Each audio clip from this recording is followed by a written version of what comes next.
Hello friends, నేను మీ అభినవ్ సిద్ధార్థ. మీ geysers తెలుసా? అదే నీళ్ళని వెయిట్ చేసేది. సో ఇప్పుడు పాతకాలంలో చూస్తే గీజర్స్ లేవు కదా. సో వాళ్ళు నీళ్ళని ఎట్లా వేడి చేసేవాళ్ళు.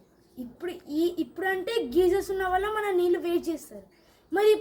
మరి పాతకాలంలో ఎట్లా? సో వీళ్ళు ఈ బాయిలర్స్ వాడతారు. బాయిలర్ స్ట్రక్చర్ ఇట్లా ఉంటుంది గ్యాస్.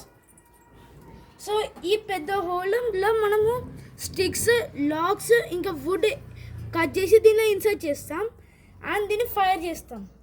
అండ్ ఇదిగోండి చూసారా, ఈ హోల్లో మనం నీళ్ళు పోసుకుంటాం. ఇట్లా మనం నీమ్ లీవ్స్ కూడా వేయచ్చు. ఇది మన స్కిన్కి చాలా హెల్తీ. సో ఇట్లా క్లోజ్ చేసినాక ఇది దీన్ని హీట్ చేస్తుంది. అండ్ ఇది ట్యాప్, ఇక్కడ నుంచి మీకు నీళ్ళు వస్తాయి.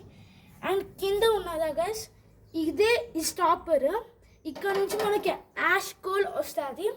సో ఇదే గైస్ ఈ బాయిలర్ స్ట్రక్చర్. ఇంత పెద్ద బాయిలర్స్ ఎందుకు అంటే ఆ ఓల్డెన్ డేస్లో వాళ్ళు ఇవన్నీ జాయింట్ ఫ్యామిలీస్ ఉండేవి. సో నీళ్ళని వేడి చేయడం చాలా కష్టమయ్యేది అప్పుడు. సో అందుకే ఈ బాయిలర్ని తీసుకునేవాళ్ళు.